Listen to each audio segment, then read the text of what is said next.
Happy Friday to you guys. It is our final show of 2022, barring something really unforeseen. We're talking about BYU basketball getting a relatively easy win over Pacific. We're also getting to your guys' mailbag edition of the podcast as well.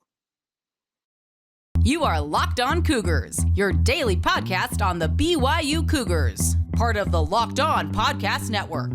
Your team every day.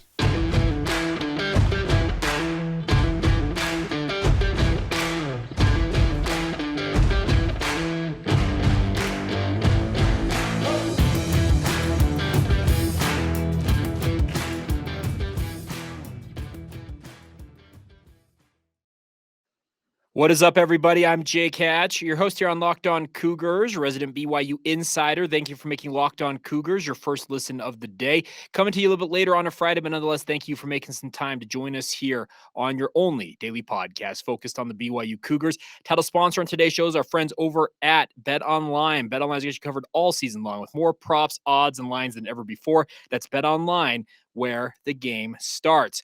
All right.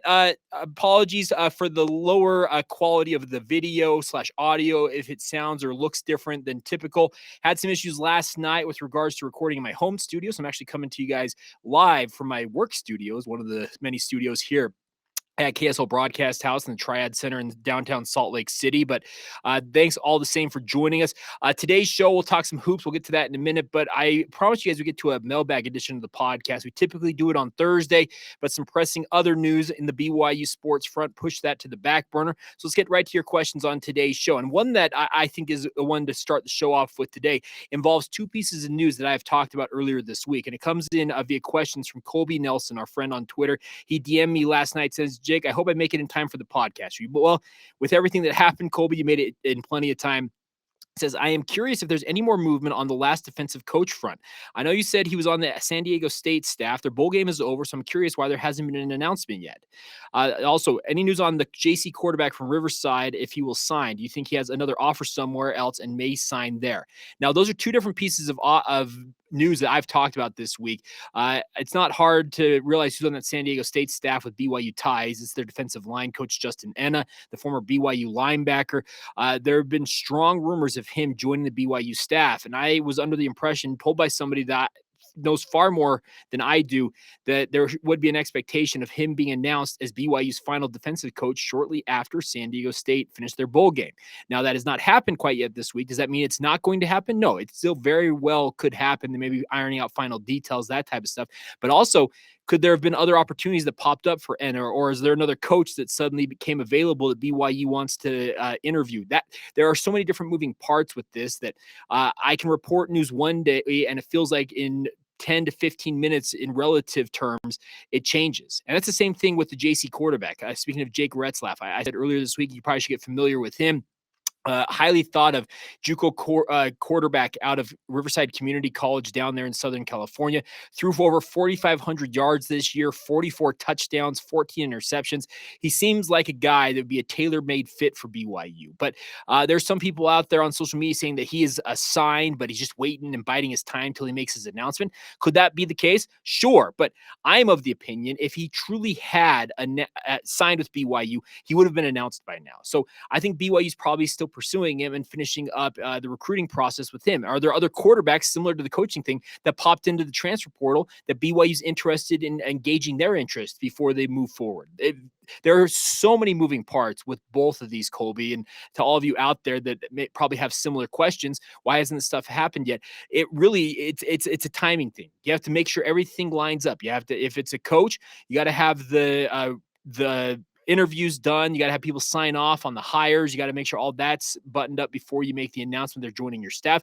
On the recruiting front, until somebody truly puts pen to paper, and I don't even know if it's still actually have to sign a national letter of intent. I'm sure there's a DocuSign type e-signature that you can do with your national letter of intent these days. Until that is received by a university, that's really when you can move forward with regards to knowing in some sort of security that you have that young man locked up for at least 1 year. That's the one thing about this. But even then, the transfer portal, let's say a guy comes in, he signs in this period, and then after spring ball decides, you know what, it ain't for me. They could jump right back in the transfer portal. It's a crazy crazy new world. So let's be patient and see what happens. But I'm with you, Colby. I actually, frankly, am stunned that we have not seen much movement on either of those fronts. But I'll be sure to pass along anything else I hear. And that's the thing about this podcast. I have promised you guys time and time again over the past 4+ years that I am going to make sure you guys are up to date on everything that I understand, know, can report, all that stuff. I'm making sure you guys are aware of it as we move along here. All right, on to other questions now on today's show. Our next one comes in via Kyle. He says, Kyle asks, do you think there's any chance that BYU lands a USU transfer Daniel Grishik?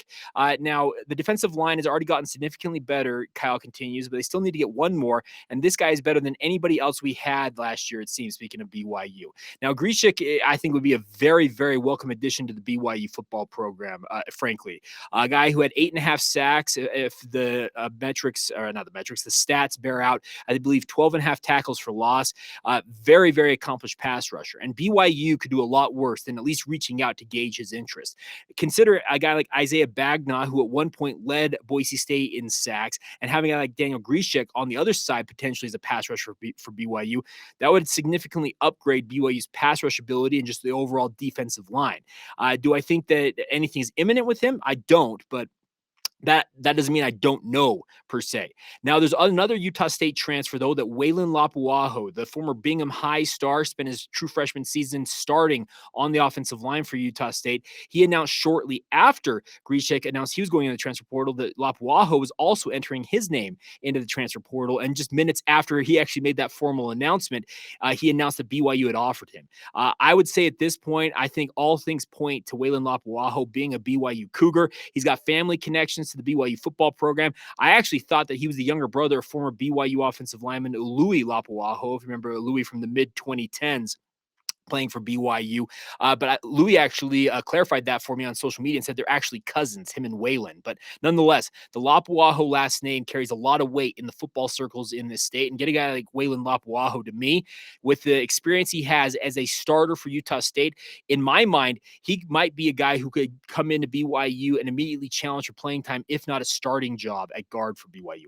He's a little bit shorter than what a lot of BYU's offensive linemen, the prototype that they kind of go after, but you can't argue with proven production, and especially a guy who's from your proverbial backyard.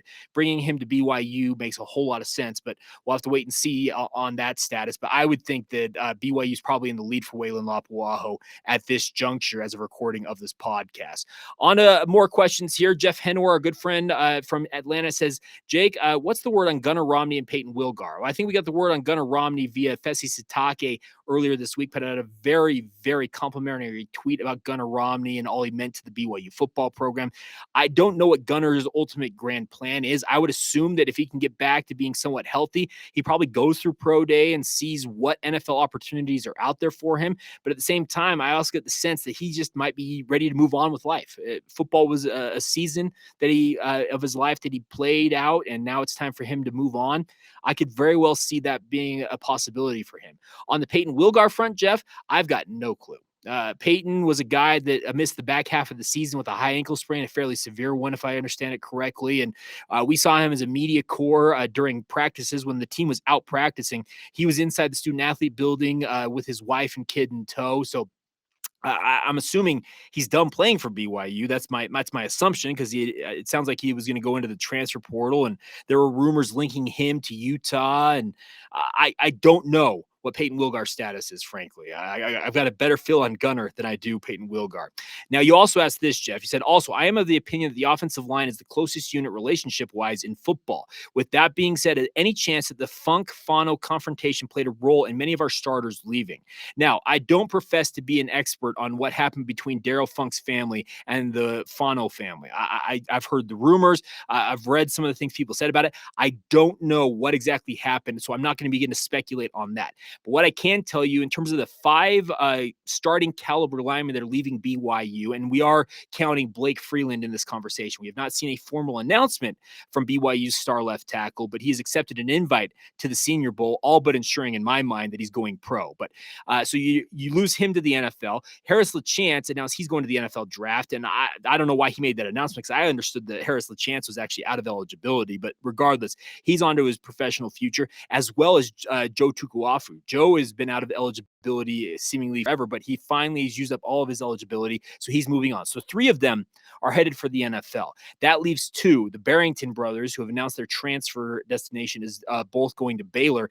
I don't know why it's exactly, and trust me, we had Clark on this show, and I think he laid it out fairly clearly about what he was looking for when it came to deciding to transfer. I can tell you this much. Daryl Funk operates differently than Jeff Grimes, Eric Mateos, Ryan Pugh. Think of the offensive line coaches before him. He's more in the old school offensive line coach mold of let's say a Mike Empey type of a coach. Mike was actually the first offensive line coach for Kalani Sitake for the 2 years under Ty Detmer in the Kalani Sitake era.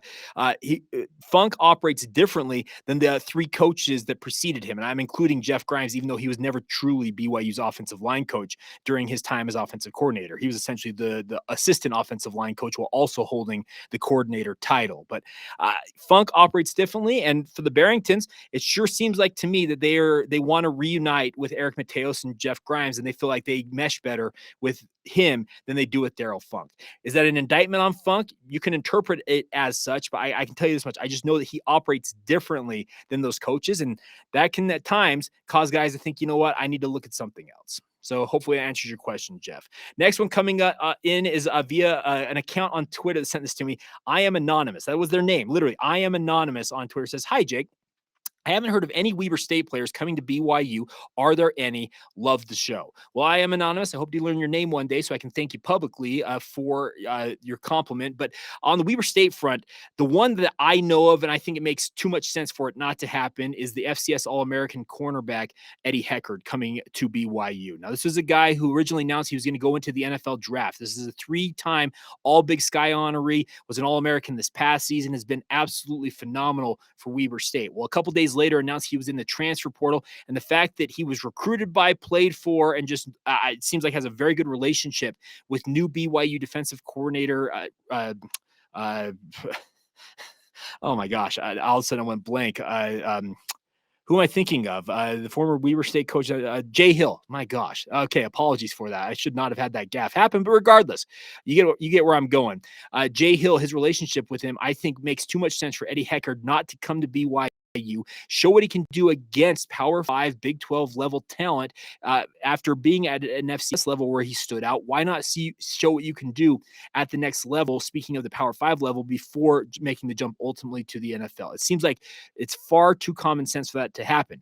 On the other side of things, with regards to Weber State, very few players relatively from the Wildcats after Jay Hill's departure have entered the transfer portal. It's kind of been stunning in a way, and that doesn't mean that it couldn't, the floodgates open tomorrow. But Mickey Mental, the offensive coordinator, was promoted to head coach and made the announcement he was keeping the entirety of the staff intact at Weber State. And I think that's helped, settle down what may have been some guys deciding to ultimately bolt the program. But there could still be some options coming available. It feels like at some point, but I think the one that makes the most sense and is a possibility for sure because he's already in the portal is Eddie Heckard. All right, on to Taylor's question here. It says, hey, Jake, I want to hear more outside thoughts on Isaac Wilson. I have a few kids that go to Corner Canyon High School. I've watched several of their games this year, and I am convinced he'd be the second coming of Jake Heaps if he came to BYU.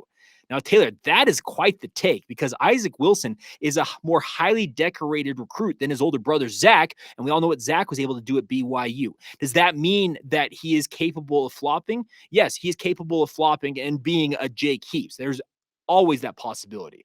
Now, if you recall the Jake Heaps scenario, he was a 5-star recruit, the top-rated quarterback, if not the top-rated recruit in the entire country when he announced he was signing with BYU back in 2010. Now, if you go back through the history books and look how that 2010 recruiting class, especially for quarterbacks, panned out, it did not pan out well. Seemingly none of the guys in that top pantheon of quarterbacks in that class panned out to any significant degree, it felt like. And that there's always that possibility. But I can tell you this much. Recruiting people who are far more in the know than I am believe that Isaac Wilson has got all the traits of being a star at the next level. but there's always that possibility. You've watched several games, Taylor. I'll give you credit. You're a guy who's watched far more with your own eyeballs of Isaac Wilson than I have.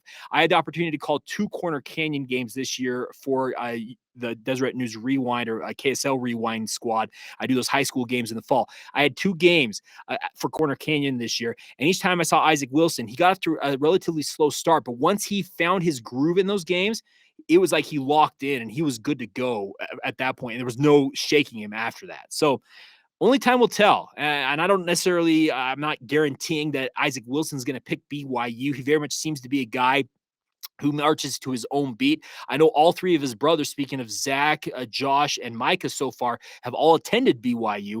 But I'm telling you, based on what I understand of Isaac, is he's his own person. And he's not going to be influenced by his family, his older brothers all having gone to BYU. He's like, no, it's a foregone conclusion. I'm going to the Y. That still is very much an option. BYU would love to have him. But I think he is going to really play out this recruiting process and find the best fit for him.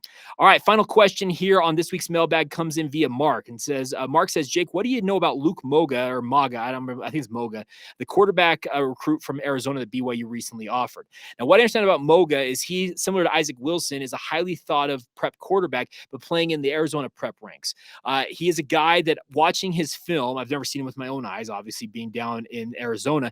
He is a guy that has got pure, unadulterated speed. I saw somebody report somewhere in the 10-500 meter range. That's elite wide receiver type speed. That's really, really fast. And his film reflects that. This is a kid who can absolutely get after it out there on the football field. And that's not just that he's an athlete playing quarterback. This is a guy who is capable of throwing the football as well.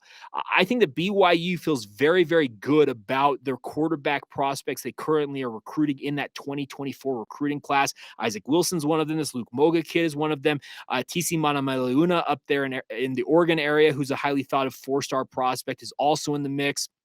There are a number of great quarterbacks that BYU is recruiting in that recruiting class. And I think BYU could be sitting on a little bit of a bumper crop of quarterback talent when it comes to recruiting that class in particular. And we'll find out. I'll try and find out more about Luke Moga for you, Mark, but that's kind of all I know is just based on what I've seen on film so far from that young man. All right, coming up here in just a minute, we'll get to some BYU basketball thoughts. BYU gets a really easy win, all things considered, out there at Pacific. We'll touch on that in just moments. First, a word from our friends over the National Highway Traffic and Safety Administration. Here's the scenario, my friends. You're hanging out with some friends and putting back a few drinks. A few becomes a few too many. And as the evening comes to an end and people start to head out, you think of calling for a ride, but then you think, nah, I live nearby. You can make it home okay. It's no big deal. What are the odds you get pulled over anyways? And even so, what's the worst that could happen? Your insurance rates go up, you lose your license, you lose your job, you total your car, you kill somebody.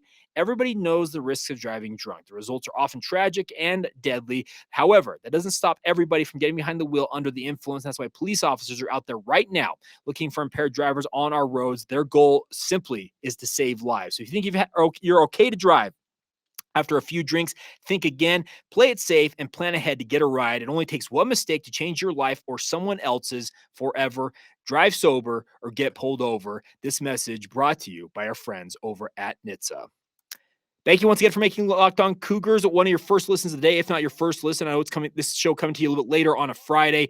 Like I said, had some technical difficulties, but thanks again for joining us. Want to encourage you guys to make sure you check out the Locked On Sports Today podcast. It's your way to catch up on all the major sports news out there, whether it's NBA, NFL, MLB, NHL, college sports. They've got it all. Soccer, golf, no matter what your interest is, Locked On Sports Today has it. They got the world famous Locked On's Take of the Day as well. It's an incredible product, 22 minutes or less, and you'll be up to speed on everything going on in the sports world. Make sure you check it out wherever you get your podcasts. Are also available on YouTube. All right, time to talk a little BYU basketball. The Cougars went to Pacific last night and opened West Coast Conference play in easy win, all things considered, routing Pacific 69-49 out there in Stockton, California. It's the final time BYU will play in Stockton as a member of the West Coast Conference. The Cougars went 6-3 in their time in the WCC in Stockton, getting some revenge for a very disappointing loss last year to Pacific out there. But BYU just made quick work of the Pacific Tigers. And Pacific is like in the 230s, if not the 240s in the Ken Palm ratings. They're not a good team. And BYU made them look like the bad team that they appear to be. BYU just rolled. They shot 42.3% from the field. More importantly, a very consistent night shooting the three ball. 44%, 11 of 25 from deep, led by Jackson Robinson, who had a career-high 17 points. Really, really nice performance for Robinson. He also added 6 rebounds as well. And then Spencer Johnson. Welcome back, Spencer Johnson. 15 points in his return to the BYU lineup after missing 5 weeks due to a knee injury. Really, really good to see Spencer Johnson back out there on the court and shooting like he hadn't missed time at all. It's did any of you who watched that game, did you feel like Spencer Johnson missed any time? He played 21 minutes, shot 5 of 11 from the field, was 50% from three-point land, made 3 of his 6 attempts. What a performance for him. And he just makes BYU that much more dangerous because of his ability to score, handle the basketball, and just being one of those calming, steady influences on this BYU team. There's a lot of young guys on this squad. Dallin Hall, Jackson Robinson, Noah Waterman. But you need guys who are the quote-unquote old heads or the veteran players. In big moments, they need to step forward. And that was nice to see from a guy like Spencer Johnson. Rudy Williams had a pretty quiet night scoring-wise, just 8 points, but it was good to see him have 4 rebounds and 5 assists and contributing in different ways for BYU in this game. He became more of a true point guard, a distributor first for BYU in this game, and it really helped them as they rolled to this victory. There is one thing that BYU still needs to clean up on, though, and that is they had 21 turnovers. You cannot have 20 turnovers and a better team. Pacific's not good. We've seen other teams that are far better than Pacific absolutely punish BYU with those turnovers. And by the way, these turnovers come from across the roster. Fuseni Traore had 4. Rudy Williams had 4. They tied for the team lead. Dallin Hall had 3. Jackson Robinson had 3. Spencer Johnson's the only guy that I'm seeing here outside of Noah Waterman not to have a turnover. Excuse me, Trey Stewart also, but he just played 4 minutes in this game. BYU has to clean up the turnover issues, and that's going to be a critical thing as they come home to face off against the Portland Pilots tomorrow night in the Marriott Center. An interesting game here because Portland was a team that a lot of people thought was a dark horse in the West Coast Conference coming into the season. They're scuffling along right now at 8-8 on the season, just a really up and down year for them, and they suffered a pretty stunning 92-72 blowout loss on their home court last night to the LMU Lions. Loyola Marymount going in there at 11-4. And absolutely shooting the cover off the basketball. I think they made 15 threes in this one as they just blew the doors off Portland. So you can guarantee the Pilots will be coming to BYU smarting a little bit from this one. They have 3 really capable scorers. Speaking of the Pilots, giving you a little bit of an insight as to what to expect from them. Tyler Robertson leads the team with 14.8 points on average per game in 32 minutes played. Moses Wood, his counterpart, averaging 13 points and a team-leading 6 rebounds.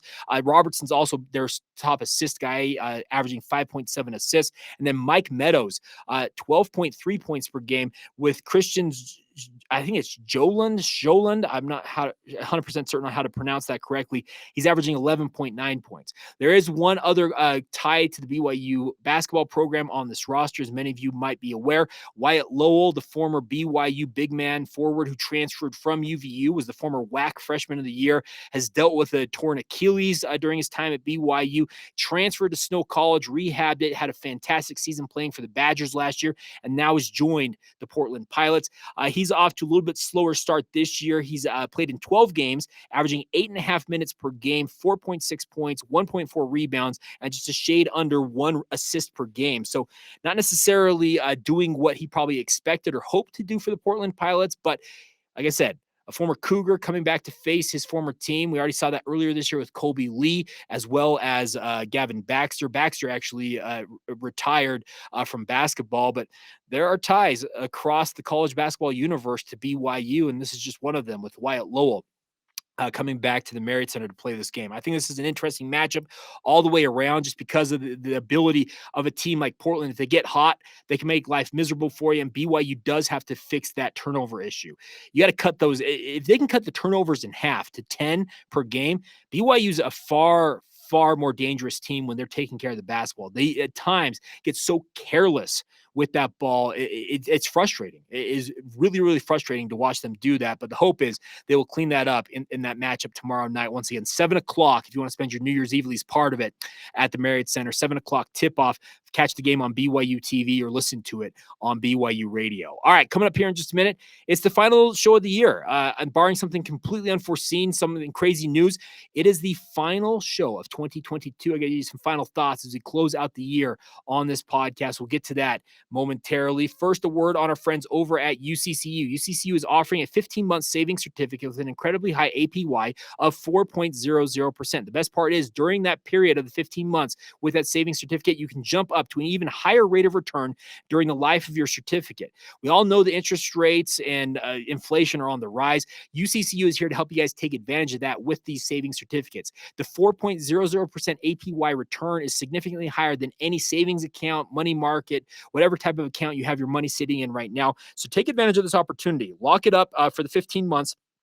Let that money grow and grow and grow. And the best part is if rates continue to rise, and there's no reason to think that they're not going to, because the Federal Reserve has said they will continue to raise interest rates to combat inflation until it gets under control. Well, if at any point it jumps up high enough, you can make the jump yourself and jump up that rate of return to a higher rate at any point during the 15 months of that savings certificate. Getting started with UCCU is very simple. All you got to do is go into one of their branches across the Wasatch Front, give them a call, or go online to uccu.com. You get started in any one of those three ways on the savings certificate. The best part is that you can start these savings certificates for as low as $500. So it's a fantastic option for every type of saver, both big or small. So give it a shot, my friends. That's UCCU. Go to uccu.com to learn more now and get started with that 15-month savings certificate with that incredibly high 4.00% APY return.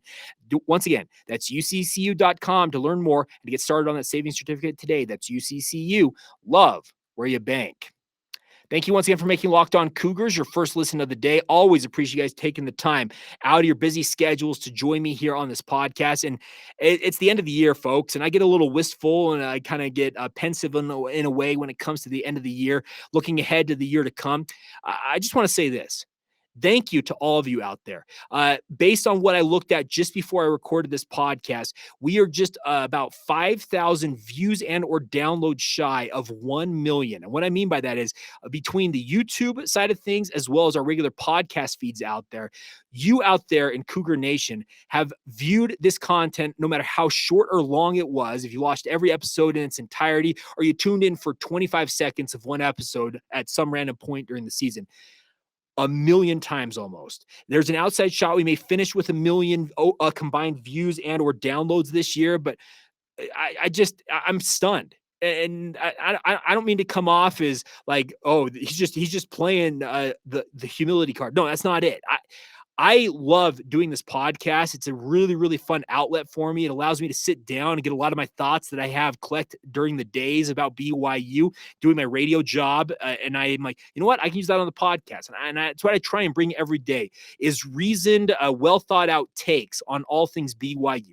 Yeah, we may not all agree on things. There are a number of you who don't agree with me and think I should be far more positive on things when it comes to BYU. But I can't be Casey Cougar rah, rah, rah all the time.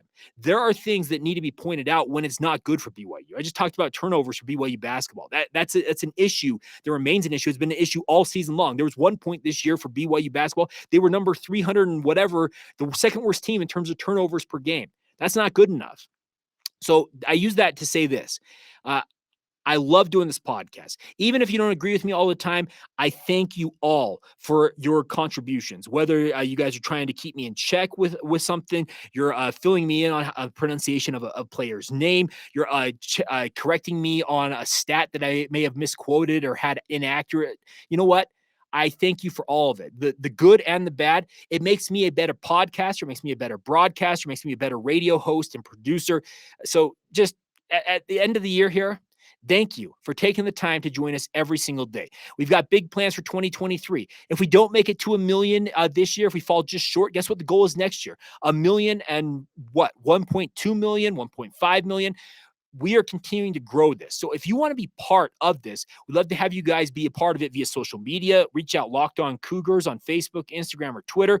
Email us, lockedonbyu@gmail.com. If you want to contribute financially, you can do that. If you have a company, a business, a product, a brand you'd like us to represent, myself to represent, love for you guys to be part of it that way. You can email us, lockedonbyu@gmail.com. Podcasting is a brand new wave of advertising, get you in front of actually listeners who don't consume media in any other way. They don't read, listen to radio. Podcasting actually is a really, really unique medium for advertising. So if you have interest in any of this and you want to be part of it, love to have you guys on board. So reach out and thank you. And I wish you guys nothing but the best. A happy new year to you all. Hopefully you guys are having the time of your lives with your family and friends this coming weekend. We'll be talking about BYU in Portland, whatever happens in hoops on that front, whatever happens on BYU football's side of things with regards to the transfer portal, the ongoing filling out of Kalani Sitake's staff. We've got a ton of stuff coming up in 2023. And one other thing, I've talked about this before, starting Monday, January 2nd, we begin to look back at all 155 games of the independent era for the BYU football program. We're going to go game by game and talk about them as we get you ready for the upcoming Big 12 era for BYU football. We'll carry it on throughout the offseason. And by the way, we may be in the offseason. That does not mean we stop in any facet on this podcast. We still bring it to you guys every single day. And I can promise you, we'll have great conversations. We'll have some fun along the way. And hey, we may agree or disagree a few times between now and next football season. But thank you for being along for the ride. All right, that's going to do it. Thank you for making us your first listen of the day. Once again, have a happy new year, and I hope you guys are all doing fantastic. Would encourage you now to make your second listen to our friends over on the Locked On Big 12 podcast. Josh Neighbors does a great job making sure you're up to speed on everything going on in the Big 12 conference in 30 minutes or less. Get that free and available wherever you get your podcasts. It's also available on YouTube. I'll sign off for now and see you in 2023. This has been the Locked On Cougars podcast. See ya.